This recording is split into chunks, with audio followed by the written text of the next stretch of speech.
Liverpool is a world city where family always comes first.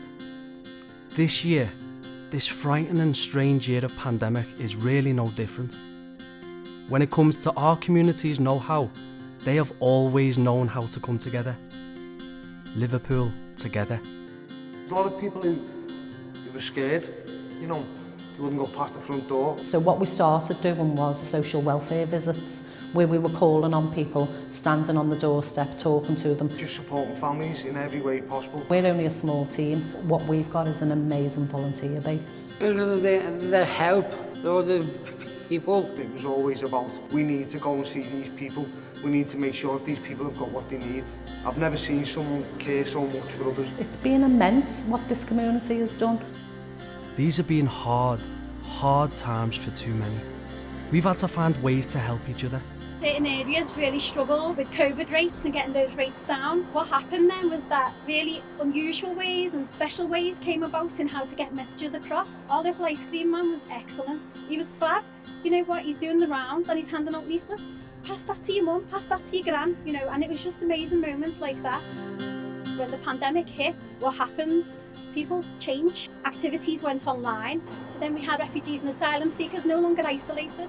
They were able to come onto a conversation cafe online and talk about things that were worrying them right then. So when restrictions were eased, it was so easy then just to keep those relationships going. Bring a dish at Princess Park. Those families and people who'd met online were able to meet actually in person, socially distanced, but really keep them connections and those bonds going. Friendships have now been built for life. Resilient, compassionate, strong together, smiling together. I know it's a bit strange, isn't it, Father Christmas calling you in March?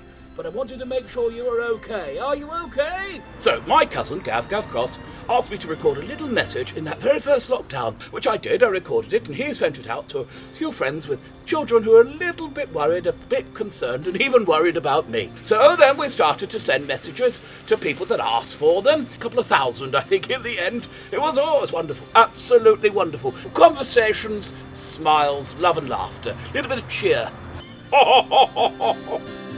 I'm Tina, also known as Tina Rex. I live in Ellesmere Port, and I decided to walk around as an 8-foot dinosaur during the first lockdown. I did it to make people laugh. I've got 2 young boys myself, so I was very conscious of their mental health as well, and I didn't want them to see Mum upset or really stressed. All the neighbours loved it, so they would all come out and wave me off when I was going on my walks. Families have been staying apart. There are weddings still to have. Parties waiting to celebrate, babies yet to hug.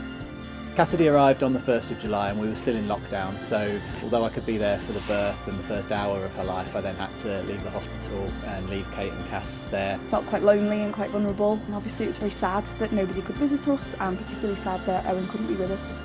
It has been really challenging, but we're quite positive about the future now. Just looking forward to getting Cassidy out into the world really, so she can start meeting people and interacting with other human beings. Most importantly for her, getting to know members of the family that she's never met before. When the pandemic started, because our wedding was meant to be in the May, we put a halt to it and changed it to the September. We had to move it again to 2021. Your life gets put on hold, and we wanted that special moment still to happen, so that's why we decided to do it.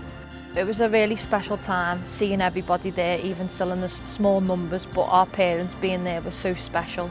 We actually can't believe that we did it. We can tell the kids we didn't let the pandemic beat us, we didn't let it stop us, still become man and wife. Look at what we've done this year, what we've had to do, what we've wanted to do to keep each other safe. This place is where we've always kept an eye on each other. We won't forget the people we've lost this year. And we won't forget the people we've become this year. Liverpool Together.